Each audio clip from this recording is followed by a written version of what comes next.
तस्चालन news देख रहे सभी दर्शकों का स्वागत है और मैं हूं आपके साथ श्वेता राणा। पेश हैं आज के मुख्य समाचार। सबसे पहले शुरुआत करते हैं पंजाब से।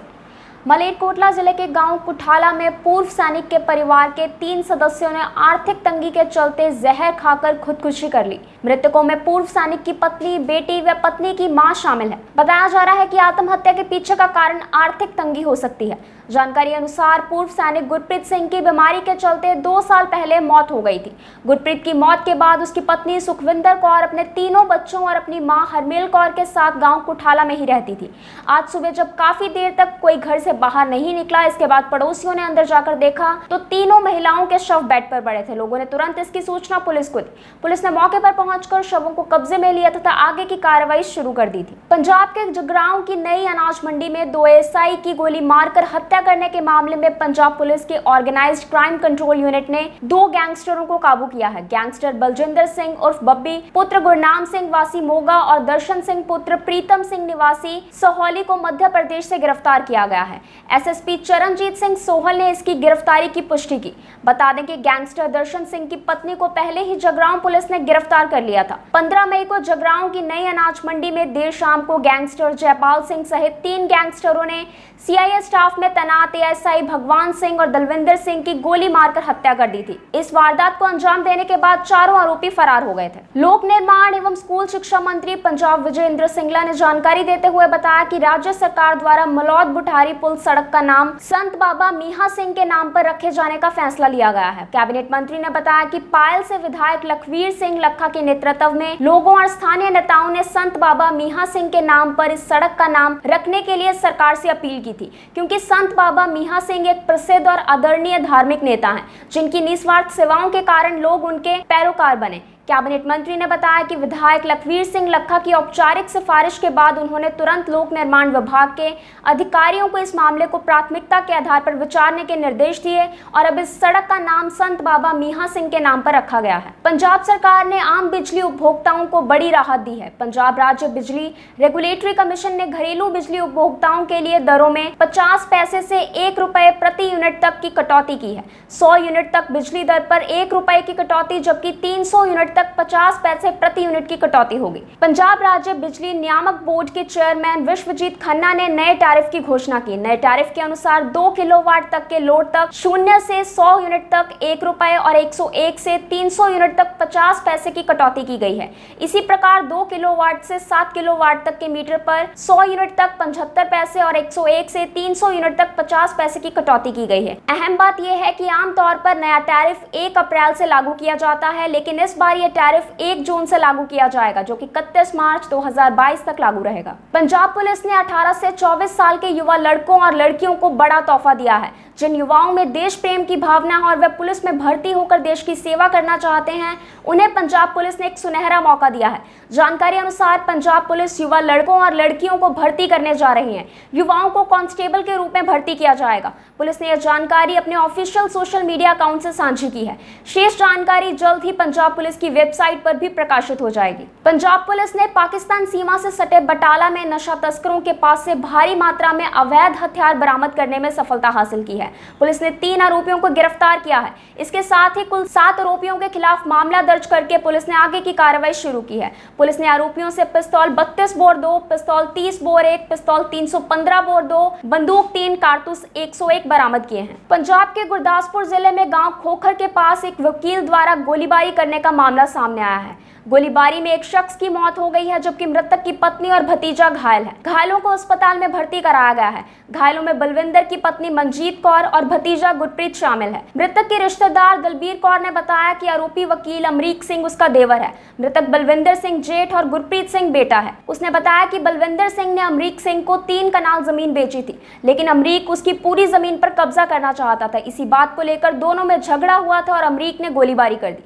अमरीक ने 4 फायर किए, जिनमें से से 2 गोलियां जेठ बलविंदर को लगी, जिनकी मौके पर ही मौत हो गई। एक गोली जेठानी मंजीत और गुरप्रीत को लगी। पुलिस ने केस दर्ज करके आगे की जांच शुरू कर दी है। अब खबरें होशियारपुर से। श्री गुरु तेग बहादुर पार्क होशियारपुर में सैर कर रहे लोगों को भाजपा महिला मोर्चा की प्रदेश उपाध्यक्ष नीति तलवार ने काढ़ा वितरित किया।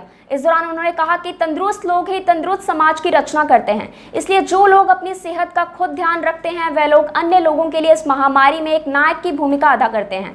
उन्होंने कहा कि हम सभी को संकल्प लेना होगा कि हालात चाहे कुछ भी हो जाए, हम अपना ख्याल खुद रखेंगे तथा सभी लोगों को ऐसा करने की प्रेरणा देंगे। भाजपा ओबीसी मोर्चा के जिलाध्यक्ष अश्विनी विग की अगुवाई में भाई कन्हैया जी ब्लड बैंक में रक्तदान शिविर का आयोजन किया गया।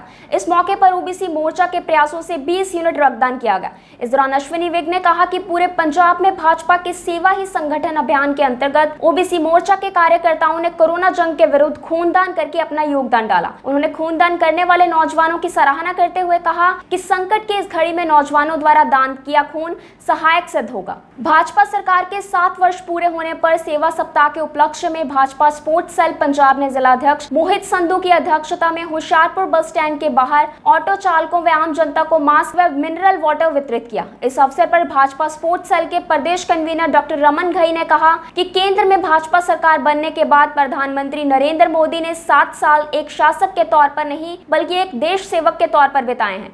डॉक्टर घई ने कहा कि प्रधानमंत्री मोदी ने इन 7 वर्ष के शासनकाल में जिस तरह देश की जनता के लिए जनहितैषी योजनाएं बनाई, उसका लाभ आज देश के प्रत्येक नागरिक को मिल रहा है। पूर्व कैबिनेट मंत्री तीक्ष्ण सूद, भाजपा जिला उपाध्यक्ष सुरेश भाटिया बिट्टू, जिला महामंत्री विनोद परमार, भाजपा मंडल अध्यक्ष अश्विनी ज्ञान व तरुण अरोड़ा की तरफ से एक बैठक का आयोजन किया गया। इस दौरान उन्होंने कहा कि कैप्टन सरकार ने बिजली के दरों में नाम मात्र कमी कर पंजाब की जनता से एक भद्दा मजाक किया है। उन्होंने कहा कि पंजाब सरकार द्वारा जो 200 यूनिट माफ किए गए हैं वो काफी लोगों के पहले ही माफ है। उन्होंने कहा कि कैप्टन सरकार का ये सिर्फ राजनीतिक ड्रामा है और ये राहत सिर्फ 10 महीनों के लिए ही है, क्योंकि कांग्रेस सरकार की तरफ से पंजाब वासियों को एक चुनावी चोगा डाला गया। भाजपा नेताओं ने कहा कि पंजाब के लोग अब कैप्टन की बातों में बिल्कुल आने वाले नहीं हैं तथा कैप्टन सरकार की अब उल्टी गिनती शुरू हो गई है। निजी तौर पर कोविड मरीजों की भलाई के लिए किए जा रहे कार्यों के अंतर्गत उद्योग एवं वाणिज्य मंत्री पंजाब सुंदर श्याम अरोड़ा ने सिविल अस्पताल होशियारपुर को 1000 मिशन फतेह किटें दी, जो कि वायरस से पीड़ित मरीजों के लिए बहुत लाभदायक सिद्ध होगी। श्री अरोड़ा व उनके बेटे प्रतीक अरोड़ा ने शादीलाल सहित 1000 फतेह किटें सिविल अस्पताल में एसएमओ डॉक्टर जसविंदर सिंह को सौंपी। अपने इस निजी प्रयास संबंधी सुंदर श्याम अरोड़ा ने कहा कि आज स्वास्थ्य संकट के दौरान सभी को अपने अपने स्तर पर प्रयास करने चाहिए ताकि इस वायरस के खिलाफ मिशन फतेह का लक्ष्य हासिल किया जा सके। उन्होंने अलग अलग सामाजिक धार्मिक संगठनों, सोसाइटियों, पंचायतों, क्लबों आदि की कोविड के मरीजों की मदद के लिए धन्यवाद करते हुए कहा कि सभी के संयुक्त प्रयासों से ही इस वायरस को असरदार ढंग से रोका जा सकता है। अब खबरें देश विदेश व पड़ोसी राज्यों से। रेल यार्ड गोलीबारी कांड के बाद अब अमेरिका में गन कल्चर का मुद्दा काफी गर्मा गया है। अमेरिका के लोग घरों में आमतौर पर हथियार रखने लग पड़े हैं। घरों पर हथियारों का एक ऐसा प्रदर्शन अमेरिकी परिवारों के लिए कोई नई बात नहीं है। पिछले साल कैपिटल हिल्स पर हुई हिंसा के बाद यहाँ हथियारों की खरीदारी में 90% उछाल आया है। लोग मशीन गन तक खरीद रहे हैं। 33 करोड़ की आबादी वाले अमेरिका में आम नागरिकों के पास 39 करोड़ हथियार हैं। तस्वीर में नजर आ रहा है कि टेक्सास का यह परिवार 170 हथियार जुटा चुका है।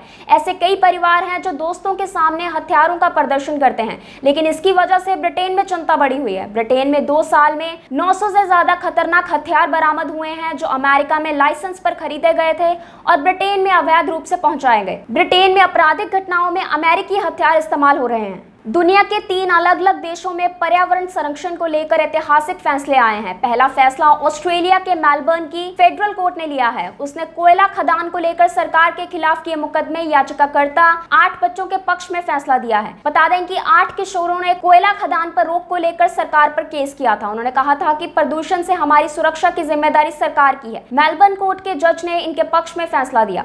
दूसरा बड़ा फैसला अमेरिका से आया है, जहां नामी तेल कंपनियों एक्सॉन मोबिल और शेवरॉन के निवेशकों ने फटकार लगाई। उन्होंने बोर्ड में 2 सीटें पर्यावरण कार्यकर्ताओं के हेज फंड को भी दे दी। वहीं शेवरॉन के 2/3 निवेशकों ने उत्सर्जन घटाने का दबाव डाला है। तीसरा फैसला नीदरलैंड्स की कोर्ट ने दिया है।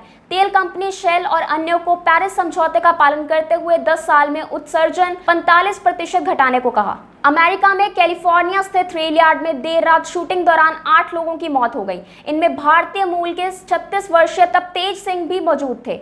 वे पंजाब के तरनतारन के रहने वाले थे। उनके परिवार में माता पिता, पत्नी और 2 बच्चे हैं। हमले में बचे लोगों ने बताया कि तपतेज ने अपने साथी कर्मचारियों को बचाने की कोशिश में जान गंवा दी। वैली ट्रांसपोर्टेशन अथॉरिटी के कर्मचारियों ने तपतेज को नायक बताया। कर्मचारियों ने बताया कि इससे पहले कि हमलावर वहां पहुंच पाता, इससे पहले ही तपतेज हम लोगों को बचाने के लिए कमरे से बाहर चले गए। इस दौरान एक महिला को बचाते समय तपतेज की मौत हो गई। बता दें कि इस घटना को वीटीए के कर्मचारी ने ही अंजाम दिया था। घटना में 9 लोगों की मौत हुई। पुलिस के पहुंचने पर हमलावर ने गोली मारकर खुदकुशी कर ली। सीआरपीएफ के डीजी कुलदीप सिंह एनआईए के चीफ का अतिरिक्त चार्ज संभालेंगे। वे मौजूदा प्रमुख एनआईए चीफ वाईएस मोदी की जगह नियुक्त किए जाएंगे। गृह मंत्रालय ने एडवाइजरी जारी करते हुए कहा कि वाईसी मोदी 31 मई को रिटायर्ड होने जा रहे हैं। मीडिया रिपोर्ट के मुताबिक उनका नाम सीबीआई चीफ की रेस में आगे चला था। हालांकि कमेटी ने उनके नाम को खारिज कर दिया था। पीटीआई की रिपोर्ट के मुताबिक असम मेघालय कैडर के 1984 बैच के आईपीएस अधिकारी मोदी को सितंबर 2017 में संघीय आतंकवाद विरोधी जांच एजेंसी का प्रमुख नियुक्त किया गया था। महाराष्ट्र में ठाणे जिले के उल्साह नगर में 5 मंजिला इमारत का स्लैब गिरने से 7 लोगों की मौत हो गई तथा 2 गंभीर रूप से घायल हो गए। बताया जा रहा है कि मरने वालों में 4 लोग एक ही परिवार के थे। घायलों को ठाणे के जिला अस्पताल में भर्ती किया गया है। इस इलाके में एक ही महीने में इस तरह की दूसरी घटना है। रीजनल डिजास्टर मैनेजमेंट सेल के चीफ संतोष कदम ने बताया कि नेहरू चौक एरिया में बनी इस इमारत का नाम साई सिद्धि है। इसकी 5वीं मंजिल का स्लैब ढह गया। मलबे से अब तक 7 शव निकाले जा चुके हैं। फायर ब्रिगेड और पुलिस के जवान फंसे हुए लोगों को निकालने में जुटे हैं। बिल्डिंग में 29 परिवार रहते थे। आईपीएल के फैंस के लिए बड़ी खुशखबरी है। भारतीय क्रिकेट कंट्रोल बोर्ड यानी बीसीसीआई की सभा में निर्णय लिया गया है कि आईपीएल 2021 के बाकी बचे मैचों का आयोजन यूएई में किया जाएगा। बीसीसीआई के उपाध्यक्ष राजीव शुक्ला ने इसकी जानकारी दी। बीसीसीआई ने इस मुद्दों पर चर्चा के लिए स्पेशल जनरल मीटिंग का आयोजन किया था। इसके लिए बोर्ड के अध्यक्ष सौरव गांगुली भी मुंबई पहुंचे थे। इस बैठक में आईपीएल 2021 के बचे हुए मैचों को यूएई में कराने का फैसले पर मुहर लगा दी गई है। जम्मू कश्मीर का पहला ड्राई पोर्ट अक्टूबर महीने में तैयार हो जाएगा। राजस्व विभाग की तरफ से ड्राई पोर्ट के निर्माण के लिए कठुआ जिले के फोरलेन गांव में उद्योग एवं वाणिज्य विभाग को 221 कनाल और 11 मरला भूमि ट्रांसफर कर दी गई है। इस भूमि पर अब कंटेनर कॉर्पोरेशन ऑफ इंडिया की तरफ से ड्राई पोर्ट बनाया जाएगा। सांबा में लैंड कंटेनर डिपो बनने से यहाँ पर सामान का भंडारण हो सकेगा और इससे रोजगार का सृजन भी होगा। ड्राई पोर्ट बनने के बाद जम्मू कश्मीर के व्यापारियों व उद्योगों को सामान खरीदने या बेचने के लिए मुंबई, दिल्ली आदि बड़े शहरों में चक्कर नहीं काटने पड़ेंगे। ड्राई पोर्ट से ही कस्टम ड्यूटी चुकाकर सामान की खरीद कर पाएंगे। जम्मू कश्मीर के लिए ड्राई पोर्ट आर्थिक सुधार, रोजगार सृजन और विकास को रफ्तार देने में अहम रोल अदा कर पाएंगे। देश विदेश की कंपनियां यहां से व्यापार कर पाएंगी। जम्मू कश्मीर के जिला उधमपुर की धनुका एग्रीटेक फैक्ट्री में आग लगने से करोड़ों का नुकसान होने की सूचना प्राप्त हुई है। जिस समय आग लगी उस समय कीटनाशक बनाने वाली फैक्ट्री में 30 कर्मचारी नाइट शिफ्ट पर थे। गार्ड ने तुरंत सभी को अलर्ट कर बाहर निकाला। आग बुझाने के लिए कटरा और जम्मू से भी फायर ब्रिगेड बुलानी पड़ी, लेकिन सफलता नहीं मिली। इसके बाद एयरफोर्स ने हेलीकॉप्टर से पानी डालकर आग पर काबू पाया। फैक्ट्री में पड़े केमिकल ड्रमों में धमाका होने से आग ने और ज्यादा विकराल रूप धारण कर लिया। आग लगने का कारण शॉर्ट सर्किट बताया जा रहा है। धनुका एग्रीटेक में 400 से अधिक कर्मचारी काम करते थे। फैक्ट्री में दिन और रात के शिफ्ट में काम किया जाता था। फैक्ट्री की आग में जलने से एक ही झटके में सैकड़ों कर्मचारी बेरोजगार हो गए। फैक्ट्री में आग लगने की सूचना न मिलने के कारण कई कर्मचारी तो सुबह टिफिन लेकर काम करने के लिए फैक्ट्री में पहुंच गए थे। जब उन्होंने फैक्ट्री में आग लगी देखी तो हैरान रह गए। कोरोना कर्फ्यू के बीच अब सभी को रोजगार की चिंता सताने लगी है। कश्मीर पुलिस ने कुपवाड़ा जिले में हो रही हथियारों की अवैध तस्करी को नाकाम कर बड़ी सफलता हासिल की है। पुलिस ने कुपवाड़ा जिले से भारी मात्रा में हथियार व गोला बारूद बरामद किए हैं। आईजीपी विजय कुमार ने जवानों की इस बड़ी सफलता पर उन्हें बधाई देने के साथ आतंकवादी संगठनों को चेतावनी दी है कि जब तक कश्मीर में जम्मू कश्मीर पुलिस सहित सुरक्षा बलों का एक भी जवान मौजूद है, आतंकवाद को यहाँ पनपने नहीं दिया जाएगा। जब जब आतंकी कश्मीर में हमले की साजिश बनाएंगे, हमारे जवान व सुरक्षा कर्मी इसी तरह उनके मंसूबों पर पानी फेरते रहेंगे। कोरोना के चलते कुल्लू में विकास कार्य प्रभावित न हो, इसके लिए प्रशासन यूपी और पंजाब से कामगारों को बुला रहा है। इन लोगों को पास बनाकर जिले में बुलाया गया है। अब तक करीब 40 से 50 कामगारों को लाया गया है और मजदूरों को लाने की प्रक्रिया भी जारी है। बता दें कि हिमाचल प्रदेश में 7 मई से कोरोना कर्फ्यू शुरू हुआ है। देश के कई राज्यों में पहले ही लॉकडाउन लगना शुरू हो गया था। कई कामगारों ने अप्रैल माह से जिले से अपने घर के लिए पलायन करना शुरू कर दिया था। प्रदेश में लगे कोरोना कर्फ्यू के बाद इसमें और तेजी आई। इससे जिससे जिले में चल रहे कई सड़कों और पुलों का निर्माण धीमा पड़ता गया। अब विभाग द्वारा बाहरी राज्यों से कामगारों को वापस बुलाया जा रहा है। ये थे आज के मुख्य समाचार। कल तक के लिए मुझे दीजिए इजाजत। जय हिंद।